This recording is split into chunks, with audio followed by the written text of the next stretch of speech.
This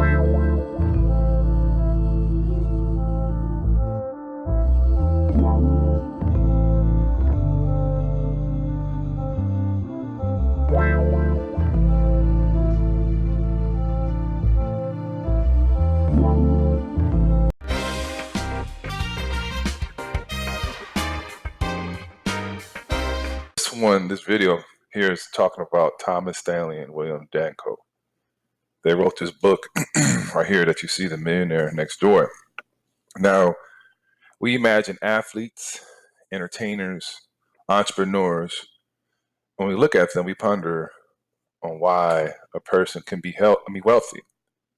But the enduring lesson of this personal finance book is that most of the rich grow wealthy because of being modest and being thrifty and frugal. They live in starter homes. They don't raise irresponsible children.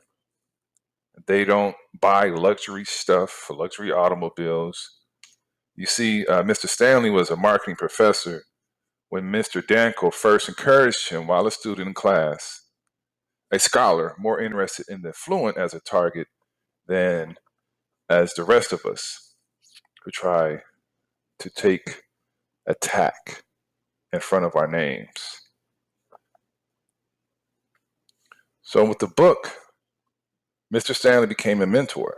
He hired him as a research assistant and encouraged him as he completed his master's degree, and he became a PhD.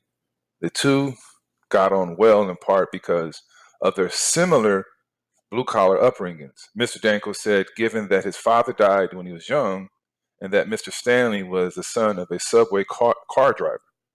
In 1993, Mr. Stanley told him about his idea for a book about wealthy people and asked him to be his partner on the project to crunch numbers, give big data, and the two connected. What they found was that there were plenty of people who lived in expensive homes with ginormous mortgages and high-income neighborhoods who didn't have much in the way of net worth. Lots of others, on the other side of it, were quiet millionaires. They stocked away plenty from ownership of all sorts of small businesses that young adults don't clamor to get into. Mr. Danko has spoken often over the years about distributors with their long gloves and rubber boots and beat-up pickup trucks. All giggling aside, they are stand-ins for all sorts of unglamorous businesses that can yield small fortunes over time. Many of their owners and key employees are rolling in money, but you will never know it by how they presented themselves to the world. The book was eventually embraced as the personal finance guide that the pair didn't exactly mean it to be. It also became something of an underground hit, or something like a parenting circuit. Mothers will buy it, Mr. Danko recalled. They said that our message was the one that they wanted to give to their children. You see, your wealth is best judged by comparing your net worth with your income and age.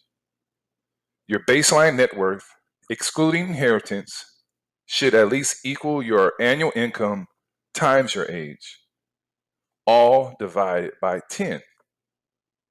If you are doing particularly well, having managed to accumulate at least twice this amount, you are a prodigious accumulator of wealth, or as they put it, PAW, making you a 25% wealth accumulator. With less than half the baseline net worth, you are an under accumulator of wealth, or UAW, putting you in the bottom 25%. So what they did is they boiled down the profile in their book to these points right here of what it really means. They live below their means.